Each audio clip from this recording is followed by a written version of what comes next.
Hey everyone. It is Wednesday morning, and a lot of the checks are coming out from the government for the kind of keep your head above the water type thing or whatever. Those checks are coming out, the Help Me checks. And so I wanted to give a brief update today of the Let No One Fall ministry and how that's going to work so I can explain any of those details to you as church members or regular attenders here at Christview of how that's going to work and how you can contribute to that if you would like to. What we're doing is as those checks come out, you should be getting anywhere, depending on who you are, you can get anywhere from 1,200, I think, up to potentially 3,400 for like a family like ours. That's two adults with two children, because I have two very dependent children, who know at the age of 18 they're out the door and they need to just get out of my house so they're no longer dependent on me. That's how it works in my house. Okay, we'll see how that works when I actually get there. But anyways, so like for our family, we'll begin. I think 3,400 that should begin deposited here soon, and we'll be one of the first ones. We'll donate our money to the church, and the purpose of this is we see in Acts chapter 2, Acts chapter 4. We see in the early church the way they just interacted with each other and took care of each other, and it talks about those who had more saw those that had needs, and they would actually sell their properties and they'd sell some of their goods and give it to the church or to the leaders of the church and redistribute that to others in the church that were in great need, so that so that no one had their needs not met. So we are going to do the same thing in our church during this critical financial time coming up, where we know there's going to be a lot of financial struggle for some people, at least for a short period of time, as the economy starts to get back on its legs and they start reopening things and stuff like that. And we just want to make sure as a church that if you are a member here or a regular attender here, before this whole thing started and on, and you're part of our church family, that you are taken care of, and we want to make sure that no one falls. And that's what we've called this ministry, is a no one falls ministry, is that nobody loses their house, no one loses their apartment, no one loses some of their core things they need to live. And we will try to make sure the best that we can to make sure that does not happen to anyone in our church. So what we're asking is, for those of you that are more financially stable, that don't need that money that's going to be coming in from the government, as I said in my first video on this topic, it's not like we worked for it, okay? It's just money being given to us, so we didn't do anything to earn it.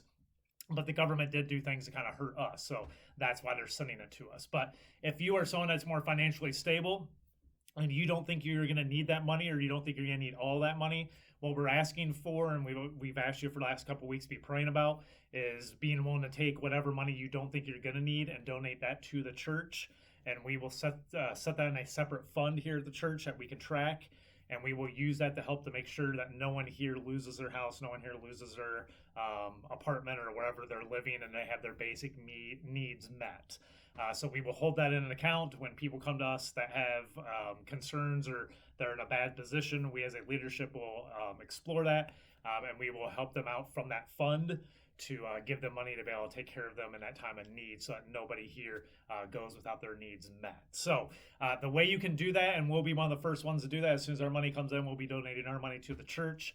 And what you will do is you will just write a check to the church, and in the memo part, you can just put "Let no one fall." Put that in there, and we will put that in a separate account.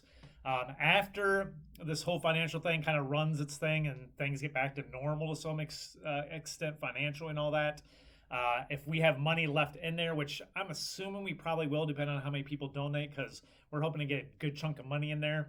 But what we'll do is at the end of the financial crisis, and it seems like things have stabilized and the people in the church have stabilized, what we'll do is whatever money is left in that account, we will give the opportunity for anybody who would like that back.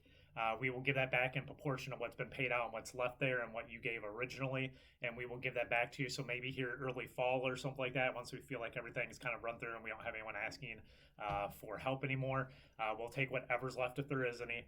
We'll write checks back to everybody, and you can have that money back. Or if you don't want it back, you can just say, hey, just leave it with the church, and we'll leave it in the church account and use it for ministry stuff just around the church building. So, but we'll give you that opportunity at the end of that time that if your family would like that back, then you can get whatever portion back. So that is what we're planning on doing. That is the ministry that the leadership has decided on, and thought that would be a great witness to the world. And it also is a great witness to our people of our church, to let them know that when you are part of our church, you are part of our family, that you are not on your own anymore. Even if you don't have real family biologically, If you're part of our church, you have a huge family that you are part of that will make sure that you never fall. So prayerfully continue to pray, consider that. And think about that. And if that's something that you feel led by God to do and your family is comfortable with doing, that's how you can do that. Just write a check out, but let no one fall. Send it to the church, or you can drop it off here, however you want to do that.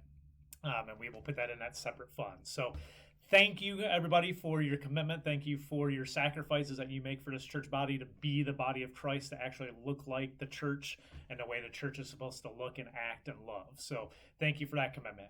On a side note, a couple of positive things is, one, you can tell I'm optimistic here because I have all my baseball stuff on, and I am an eternal optimist all the time. So I'm still thinking baseball season is going to start soon. I get to see my Detroit Tigers, even though they're probably going to stink. But until they lose their first game, I keep thinking they'll go 162-0 every year because I'm an eternal optimist. So that's how it is. So I'm hoping baseball season starts. On the other note, that's a good note, is this Saturday, Thursday, Friday, Saturday, we'll have our food bank. So like usual, Thursday, we will be bringing the food in from the food bank. So we'll have anywhere from 12 to 16,000 pounds of food that we'll be bringing in a truck.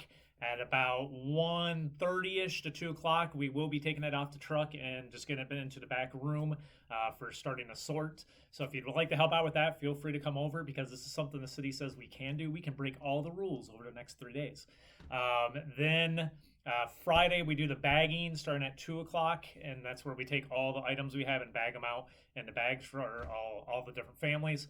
And then Saturday, we will actually have the food bank at 9 a.m. So if you'd like to just come over and feel like you're at church, we get to do it, and the city is asking us to do it. So it's like one of those things we're asking us, break the rules so you can distribute food in the community. So we'll be feeding anywhere from 100 to probably this month 100 to 150 families, where we'll be loading them up with an entire grocery cart of food and meat and produce and breads and stuff like that. So if you'd like to help with any of that, I encourage you to come out. If you're concerned about being in a group, just wear a mask and gloves or whatever and come out and just be around with everyone and get to see everybody again. So those are a couple positive things to look at as we just continue to go through quarantine or whatever we're in right now, and this whole social distancing isolation thing. So this is your chance to break out, at least for a few hours, and do ministry, but also be with the church family. So hey, hope you have a great day, and soon, I'm positive about this, soon we're going to see each other and be allowed to be back together again without having to disobey any type of government rules or anything. So with that said,